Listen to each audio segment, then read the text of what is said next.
आदाब, मैं हूं अनीबा खान और आप देख रहे हैं मैं मीडिया का सीमांचल बुलेटिन।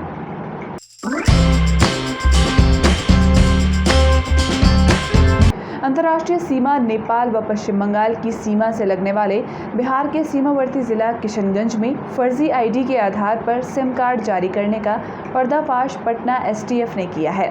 एसटीएफ द्वारा सूची उपलब्ध करवाने के बाद किशनगंज पुलिस हरकत में आ गई है। किशनगंज पुलिस की अब तक की जांच में 20 सिम ऐसे मिले हैं जिनमें सिम निर्गत किए जाने से संबंधित दस्तावेज किसी और के हैं। किशनगंज एसपी इनामुल हक मेंगनू ने कहा कि एसटीएफ पटना के निर्देश के आलोक में किशनगंज थाने में 33 लोगों के विरुद्ध धोखाधड़ी की प्राथमिकी दर्ज की गई है। इनमें से 25 सिम कार्ड धारक, 4 डिस्ट्रीब्यूटर और 4 रिटेलर शामिल हैं। फर्जी सिम को लेकर किशनगंज एसपी ने सभी सिम कार्ड बेचने वाले डिस्ट्रीब्यूटर और रिटेलर को निर्देश दिया है कि उनके द्वारा जितने भी सिम कार्ड बेचे जाएंगे उनसे संबंधित लिस्ट हर सप्ताह संबंधित थाने को देनी होगी। किशनगंज में अभी तक हमने निकाला है कि 20 सिम ऐसे मिले हैं जो डॉक्यूमेंट किसी और का है, किसी और को सिम निर्गत किया गया है। उसमें किस रिटेलर द्वारा दिया गया है वो भी डिटेल हम निकाले हैं। इस संबंध में उनके विरुद्ध एफआईआर आज टाउन थाने में हुआ है। अक्सर देखा गया, चाहे एंट्री माफिया हो या चाहे अपराधी हो या जो साइबर अपराध के लिए क्या है कि जैसे अगर कोई जेन्युइन उपभोक्ता है जिसने सिम निकालने के लिए अपने डॉक्यूमेंट दे दिए हैं, तो रिटेलर क्या करते हैं कि वही सिम 5,000, 10,000, 100 जितने मतलब बहुत महंगा बेच के ताकि जो एक अपराधी है उसकी जो आइडेंटिटी है वो छुप जाए। तो इसमें माना जाएगा कि इसमें एक रिटेलर की भी संलिप्तता है। अररिया डीएम इनायत खान ने शुक्रवार को जिला मुख्यालय स्थित +2 बालिका उच्च विद्यालय अररिया का औचक निरीक्षण किया। निरीक्षण के क्रम में जिलाधिकारी ने कक्षा की गतिविधियों का बारीकी से जायजा लिया, साथ ही शिक्षक और बच्चों के साथ बातचीत भी की। जिलाधिकारी ने छात्राओं को मन लगाकर पढ़ने और नियमित रूप से क्लास में आने के लिए प्रोत्साहित किया। उन्होंने शिक्षकों और बच्चों की उपस्थिति, पठन पाठन और स्कूल के रखरखाव से संबंध में प्रधानाध्यापक से जानकारी ली।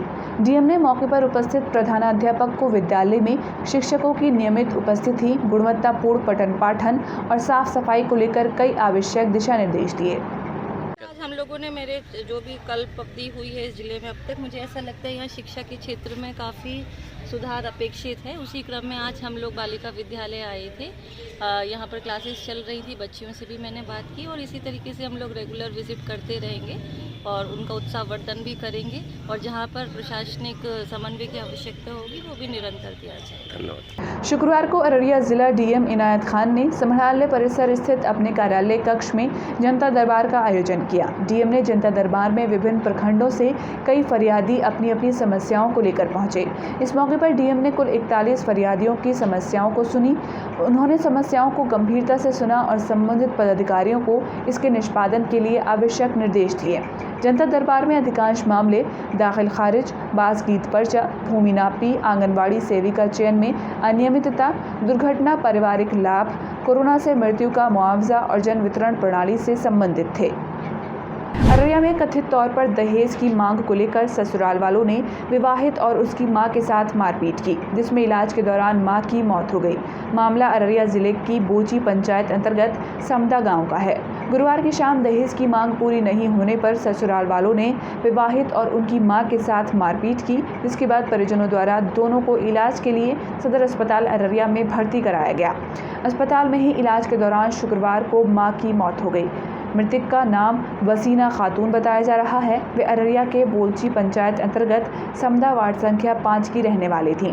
इसके बारे में जानकारी देते हुए मृतक के पुत्र ने बताया कि 2 साल पहले उन्होंने अपनी बहन का विवाह कराया था।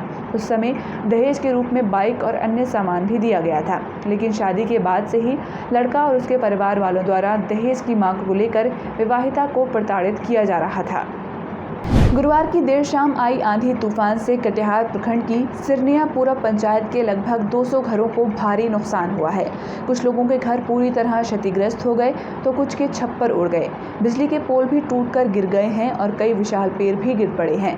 आंधी के बाद स्थानीय प्रतिनिधि लोगों से मिलने पहुंचे। मौके पर मौजूद क्षेत्र के प्रतिनिधियों ने बताया कि तूफान की तबाही से सूचना जिला प्रशासन को दी गई है और जिला प्रशासन द्वारा जाँच की प्रक्रिया शुरू की गई है।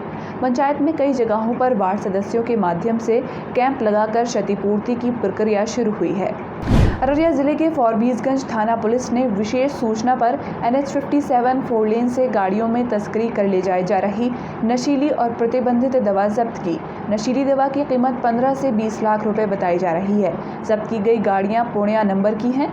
इस मामले में पुलिस ने 4 तस्करों को गिरफ्तार किया है। सभी तस्कर सिमराहा थाना क्षेत्र की बोकड़ा पंचायत के हल्दिया गाँव के रहने वाले हैं।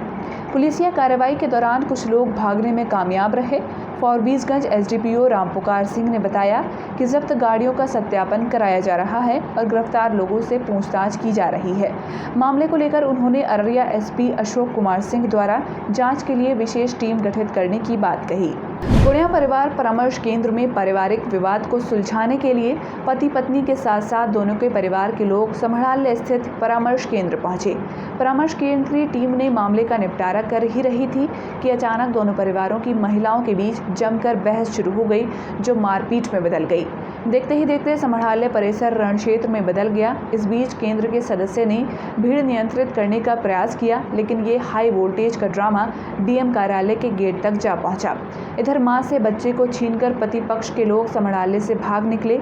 आगे आगे बच्चा लिए पति पक्ष के लोग, इसके पीछे मां चिल्लाती हुई अपनी बहनों के साथ दौड़ने लगी। करीब आधा किलोमीटर दूर पुलिस लाइन में मीडिया वालों के समक्ष बच्चे को रोका गया। बच्चे से जब पूछा गया तो बच्चा मां के लिए रोता दिखा। जब मीडिया की दबिश पड़ी तब जाकर बच्चे को मां के हवाले किया गया।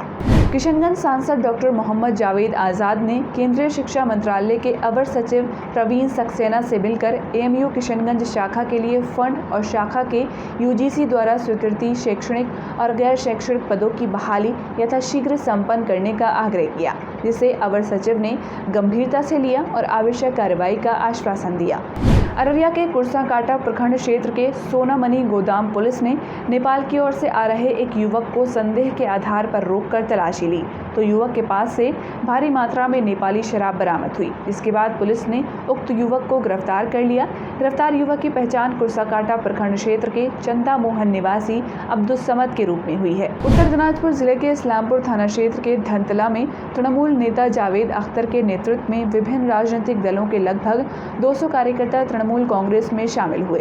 तृणमूल नेता जावेद अख्तर ने कहा कि लंबे समय से जो माकपा में थे वे आज हमारी पार्टी में शामिल हुए हैं, इसलिए हम बहुत खुश हैं। तृणमूल कांग्रेस में शामिल हुए CPM नेता दिलीप ने कहा, मैं 11 साल पुरानी तृणमूल सरकार के विकास को देखकर आज तृणमूल में शामिल हुआ हूं। उत्तर दिनाजपुर के इटाहार प्रखंड के कई इलाकों में गुरुवार की रात भारी बारिश हुई, जिससे कई आम लोगों को परेशानी का सामना करना पड़ा। शुक्रवार को इटाहार विधायक मुशर्रफ हुसैन और BDO अमित विश्वास ने प्रभावित इलाकों का दौरा किया। 1 घंटे की आंधी में इटाहार प्रखंड के पतिराजपुर, गुलंदर 1, सहविता, कुमेदपुर, नयापारा, कलोमटिया, गोलपारा, हटगाछी, मुरलीपुकुर, हेमतपुर, कालीगंज, बलियापारा, बोरोट क्षेत्र को भारी नुकसान हुआ है। तूफान से घर उजड़ने के बाद सैकड़ों परिवार खुले आसमान के नीचे रह रहे हैं। आंधी से कई घर क्षतिग्रस्त हो गए। उधर अलग अलग इलाकों में धान और जूट समेत विभिन्न फसलों को नुकसान पहुंचा है। बिजली के पोल टूटने से कई इलाकों में बिजली गुल हो गई है। तूफान और बारिश से हुए नुकसान की सूचना मिलने के बाद BDO अमित विश्वास ने इटाहार विधायक मुशर्रफ हुसैन के साथ प्रभावित इलाके का दौरा किया और प्रभावित क्षेत्र के लोगों से बातचीत की। आज के लिए इतना ही। सीमांचल की बड़ी खबरों को और विस्तार से पढ़ने के लिए आप हमारी वेबसाइट mymedia.in पर भी जा सकते हैं।